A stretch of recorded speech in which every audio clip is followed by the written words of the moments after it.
jariya. Wannan wurin fa kaka duwa kamar da irin islamiyya ce ta haddatar da ɗalibai karatun alkur'ani da sunna, ba wuri bane wanda za a zo a ce wai ana cin kuɗi ne, a islamiyya ce wurin da za a karantar da alkur'ani da sunna annabi Muhammad sallallahu alaihi wasallam. Wannan wurin ana ta'alimat, ana karantar da tarbiyya, ana kiran malamai suna nasiha akan zamantakewa na aure, zamantakewa na rayuwa, kasuwanci. Akwai tsare-tsare da ake a wannan wurin. Ka zo ka same mu kai magana.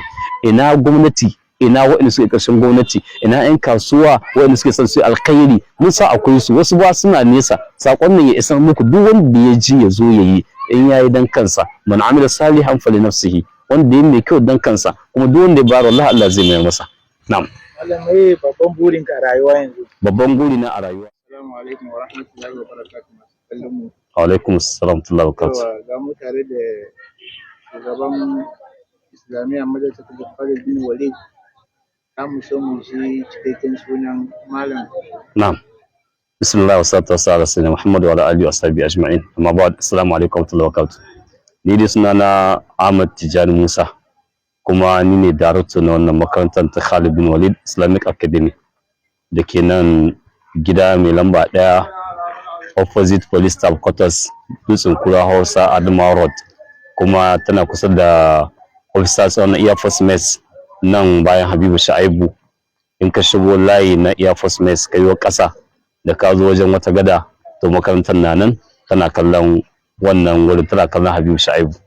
Malam, za mu so mu san adadin ɗaliban da aka yaye nan shekaru, kamar misali wannan walima shine ne uku da aka yaye mahaddata Qur'ani a wannan islamiyya mai albarka. Na'am. Malam, kana iya hararo ɗalibai nawa ne? Ɗaliban da suka haddace a baya muna da 15, kuma waɗanda suka haddace a ranar da aka yi walima ranar 30 ga wata na Disamba an samu 30 ba ɗaya 29. To 29 ka hada ga kuma 15 ya baka nawa kenan? Ya baka 44. Malam, za mu so mu san ya ka ji a farko lokacin da aka samu ɗalibi guda ɗaya da ya haddace a wurinka. Ai ba karamin nasara ba ce, abinda wani ya yi shekaru da shekaru yana nema bai samu ba. Wayansu sun fi mu ilimi, sun fi mu kokari, sun fi mu ikhlasi, amma Allah bai ba su domin ya jarrace su. Mu kuma da ba mu da ikhlasin, ba mu da kokarin, ba mu da kwazo, Allah ya ba mu domin ya jarrace mu. Dama Allah ya ce wa nabluukum bil khairi wa shar bil shar wal khairi fitna. Muna jarrata ku da sharri da kuma alkhairi da mutum jaraba. Duk abin da Allah baka jarabawa ne. To gaskiya muna cikin farin ciki kwarai da gaske, farin cikin da ba ma iya nuna shi, sai dai Allah da ya san zuciyar mu. Yau har mun samu ɗalibai waɗanda suka haddace alkur'ani ga 15 ga 30 da ba ɗaya, ma'ana 29. Kaga kamar yadda faɗa ya kama ɗalibi 45 da suka haddace alkur'ani a wannan makarantar daga shekara ta 2018 zuwa yanzu. Kaga alhamdulillah, wannan ba karamin nasara bace. Malam, wani fata kake ma ɗaliban duka? Ai ina musu fata alkhairi. Fata na shine ubangiji Allah subhanahu wataala ya taimake su, Allah subhanahu wataala ya tsare. Yawa, ubangiji Allah subhanahu wataala ya taimake su, Allah ya tsare musu alkur'anin su. Ko shakka babu, mutum Allah ya bashi alkur'ani ya gama mai babban gata. Babu alkhairin da yafi a ce ka zama hafizan alkur'ani. Babu wani abin da mutum ya rasa idan ya samu alkur'ani. Duk abin da zaka nema na duniya dan baka same shi ba, in ka da alkur'ani kana da komai. Duk abin da ka samu na duniya in baka da alkur'ani baka da komai. Saboda haka ba karamin nasara bane a gare su da Allah ya ba su. Ina jan hankalin su ji tsoron Allah, su kiyaye alkur'ani. Mahaddacin alkur'ani ba bace a kansa. Mahaddacin alkur'ani ba bace a kansa, ba hutu a kansa.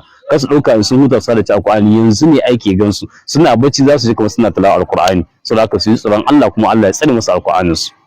Malam, ganin akwai kalubale a yanayin wurin da kuke karatu, kamar yadda masu kallo suka gani a banan da aka sa a baya, kasancewa ana ruwa ɗaliban ba su samu isasshen. Za mu so malam idan fayyace mana wasu kalubale ka fuskanta Islamiyya. Wannan makarantar dai a takaice ga wurin ta nan, kowa na gani da aka zo aka taru aka yi walima, masallaci da azuwa guda 2. Kai ka san nan wurin a ce maka na aka haddatar da wa'annan ɗaliban alkur'ani mutum 30 ko mutum 45 a yanzu da suka haddace alkur'ani. Kai ka san ba a karamin kalubale aka samu ba. A ce daga azuwa guda 2 sai masallaci. Ba mu da wuri, muna karatu ne ƙarshen bishiya, bishiyar ma ta mutu. Muna karatu ne ƙarƙashin umbrellar barandar gidajen police, wannan AC quarters, ƙarƙashin sa muke karatu. a nan muke musaffa, a nan muke bada hadda, a nan muke zuwa mu karatu masallaci da wannan azuzuwan. In hadari ya taso dole sai dai yara su koma gida, kalubale mai babba, muna fuskantar haka. Amma dai haka muke ta malin shi domin mun san magabatanmu sun yi karatu a kashin bishiya, an haddatar da su sun manyan jigajigan malamai, shi yasa muke ta hankuri. Saboda haka muna da kalubale kwarai da gaske, amma yanzu cikin iko Allah subhanahu wataala da nasararsa da taimakonsa, Allah ya jarumce mu, ya ba mu guri. Wani ba Allah ya sai wuri akan kuɗi miliyan 9, shine za ka ga wurin nan asalinsa, wurin kenan gashi nan an fara aiki, gashi an fara aiki har yara sun fara karatu. Asali tsohon gida ne da aka zo aka saya, sai aka mai da aka rarraba shi, injiniyoyi suka zo suka yi designing, suka yi tsari na gida. Yanzu ana yin gidan sama, nan ƙasa ne, nan wurin ƙasa ne ake karatu, nan azuzuwa ne ɗalibai suke karatu a ciki, nan wurin. Na muka fahimci balan idan wancan ginin da aka rubuta aka zana shi, wannan shine yadda ake sa abin ya kasance kenan. Ka gan shi da ake sa ya kasance, gashi gidan sama ne, ka gani gashi nan sama da ƙasa, gashi sama da ƙasa. To ga yanzu inda ginin ya kai, yanzu an gama matakin aikin kenan, an gama nan wurin ta hanyar gini. Abin da rage a ƙasa yanzu windodi, kofofi, tayar da za a yi da abin da yake na dole, wanda daga baya za a yi wanda yake ba na dole ba. Amma yanzu window domin in akwai sanyi ana rufewa, window domin in akwai ruwa, kofa domin a samu security ana bukata nan ƙasa. Nan kuma sama gashi nan aiki an yi overhead cost ma nan wurin an ɗauke shi kafin a yi da overhead cost. Yanzu an riga an yi overhead cost guda ɗaya, rage wani mukakkare. Saboda haka aikin yanzu za a samu a yi rafta a rufe. Saboda haka ga inda aiki ya kai. Nan wurin wuri ne da aka keɓe, baya ne na gidan, to sai aka mai da shi kuma ba ma fara aiki ba. Shi yanzu abin da muke son mu yi gidan bakin malamai, gidan bakin mutanen kirki, in suka zo muna ko suka zo daga wani wuri ko suka zo muna mu a matsayin mu na ɗaliban wannan makarantar, idan mun samu bakin malamai ko baki wa'insu na musamman, to za a yi musu gida da za su rinka kwana. Maimakon malami ya je hotel, maimakon malami a je ana ta faɗi tashi na za a samu gidan wani alhaji wani ara mana gida, sai mu yi da gidanmu. Sannan kuma za a yi su ƙasa da sama, za a yi ƙasan wurin kwanan ɗalibai, domin makarantar ta da ɗalibai suke zuwa daga ƙauye. Jiya nan wani yaro ya zo daga Ilori, ta midiya ɗin da ya gamu daga Ilori, ya biyo hanya har ya zo nan garin domin ya yi karatun Alkur'ani, domin ya haddace Alkur'ani. Yaro ne biyo ta ɗan shekara 17 zuwa 18, amma 18 kai zuwa 19, amma mai ƙwazon karatu ne. Zai je karatun boko, ya dawo hadda. Muna da tsarin yaran su da ƙauye, yaro zai je makarantar gwamnati ko kuma makarantar kuɗi idan baban shi zai biya, ya dawo ya yi karatu a nan Islamiyya har ya haddace Alkur'ani. Yanzu haka akwai wani ɗalibin da ya kusan haddace Alkur'ani wanda ya zo daga ƙauye. Saboda nan mun za mu yi gidajen kwanan ɗalibai da gidajen kwanan baƙi, sannan kuma nan gurin shine Islamiyya, wanda Islamiyya tana da aji guda 19, banda hall guda 2, akwai hall guda 2, ga kuma office ta shugaba darakta na makaranta. An yi office guda 2, ɗaya ƙasa ɗaya sama saboda malamai. Akwai banɗaki, akwai rijiya guda 2 da aka yi da za a yi, an yi guda 1, za a ƙara yin guda 1. Wannan shine tsarin gini. Ɗan uwa kowa ya yi ƙoƙari wani abu. Malam wani kira da aka yi wa al'umma wanda suka da hannu da shi ne kan taimakon ginin Islamiyya? Na farko dai wannan ginin da aka yi aka kawo na wurin, wallahi ba wani wanda ya ɗauki nauyinsa a matsayin personal mutum, a ce ga wani mutum na musamman da ya ɗauki nauyi, ko 'yan kasuwa ne ko ma'aikata ne ko gwamnati, ba wanda ya zo daga ɓangaren gwamnati tun daga kansila har zuwa sama da ya taɓa zuwa na wurin ma ziyara.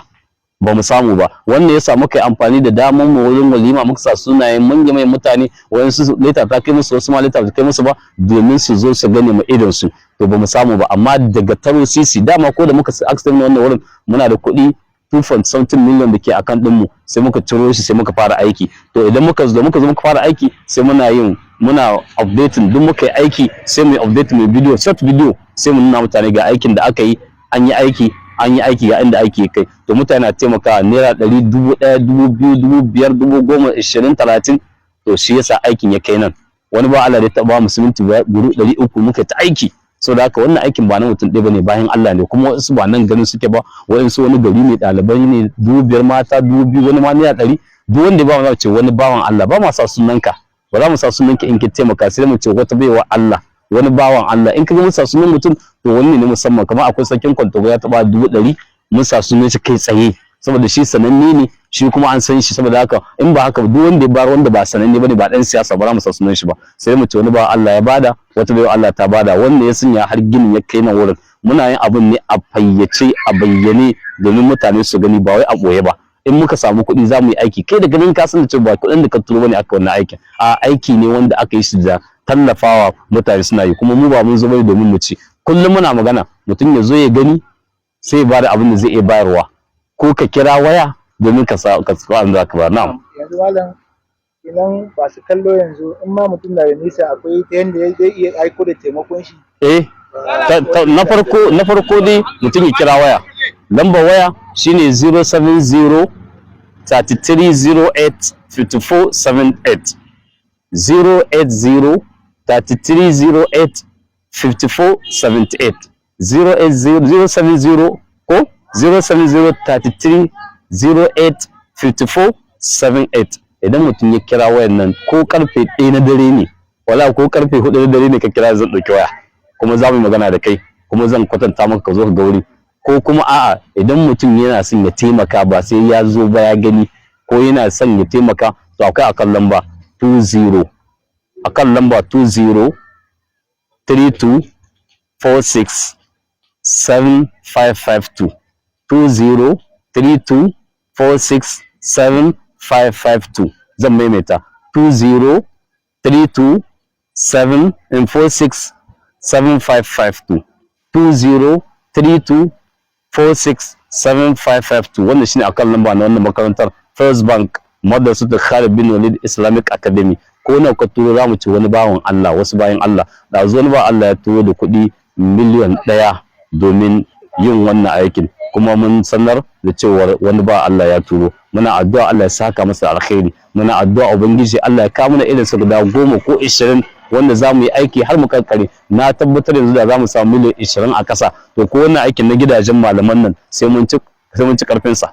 Saboda haka mutane su zo su taimaka, wanda ke da hanya ba dole sai ka zo da kanka ka ba, idan baka da shi amma ka da wanda ke da shi, yayanka ne, oganka ne a office, shugabanka ne a wurin aiki, oganka ne a kasuwa. Ina ƴan kasuwan mu suke gasa da katar jariya. Wannan wurin fa kaka duwa kamar da irin islamiyya ce ta haddatar da ɗalibai karatun alkur'ani da sunna, ba wuri bane wanda za a zo a ce wai ana cin kuɗi ne, a islamiyya ce wurin da za a karantar da alkur'ani da sunna annabi Muhammad sallallahu alaihi wasallam. Wannan wurin ana ta'alimat, ana karantar da tarbiyya, ana kiran malamai suna nasiha akan zamantakewa na aure, zamantakewa na rayuwa, kasuwanci. Akwai tsare-tsare da ake a wannan wurin. Ka zo ka same mu kai magana. Ina gwamnati, ina waɗanda suke ƙarshen gwamnati, ina ƴan kasuwa waɗanda suke son su alkhairi, mun sa akwai su, wasu ba suna nesa. Sakon nan ya isa muku, duk wanda ya ji ya zo ya yi, in yayi dan kansa, man amila salihan fali nafsihi, wanda ya mai kyau dan kansa, kuma duk wanda ya bayar wallahi Allah zai mai masa. Na'am. Allah, me babban burin ka a rayuwa yanzu? Babban buri na a rayuwata shine in ga ranar da za a ce an gama ginin nan an kammala. Da ranar da za a ce an kammala ginin nan yau za a buɗe. Sannan ina da gurin in ga na taimaka ma al'umma musamman matasa. Kowa ya sani an gwamnati Dutsen Kura mun taka rawar gani wajen kokarin jawo hankalin matasa. Yanzu duk wanda suka hada Alkur'ani ai akwai matasa samari guda 11 wanda suka hada Alkur'ani, ƴan mata guda 25 ko 26 wanda suka hada Alkur'ani, mata aure mutum 3 wanda ma ga wannan shi ma matar shi na ciki. Duka waɗanda suka hada Alkur'ani ai mun taimaka musu, kuma mun taimaka mu society da iko Allah ba a samu lalatattu ba. Yanzu haka akwai matasa da suke kan hanya hada daga SP 20 zuwa SP 55, muna da wajen mutum 22 wanda nan da shekara ɗaya za su haddace Alkur'ani. Fata na Allah ya sa kafin nan da su haddace Alkur'ani an gama ginin nan, ana zuwa wani buɗe gini kawai sai a suma a gabatar da su. Fata na kenan mu taimaka mu kanmu ƴan uwa, mu taimaka mu al'umma. Yaran na son karatu amma ba su da abin da ba su da hanya ne. Ku taimaka masu dukiya, ku zo ku taimaka ma ƴan uwanku, ƴaƴanku, jikokinku, ku taimaka mu society. Idan irin wannan makarantu suka yawaita za a rage ma yara sara suka da sauransu. Yaran na a ba su kyauta, ranar da aka yi lima an ba da kyauta, kowa ya ji daɗi. Sun zo sun hawo motoci na alfarma, kowa ya ji daɗi. Saboda muna da wannan gurin, wannan shine gurin mu. Allah sa mu cika da imani. Ni ma ina godiya kwarai da gaske. Allah saka muku da alkhairi akan kokarin ku na media. Allah subhanahu wa ta'ala isar da wannan sakon inda ya dace. Kowa ya ga wannan sakon ya yada shi, kilan sanadiya haka sai ka samu lada. Allah ya samu dace. Assalamu alaikum warahmatullahi wabarakatuh. Na yi surutu ya yawa.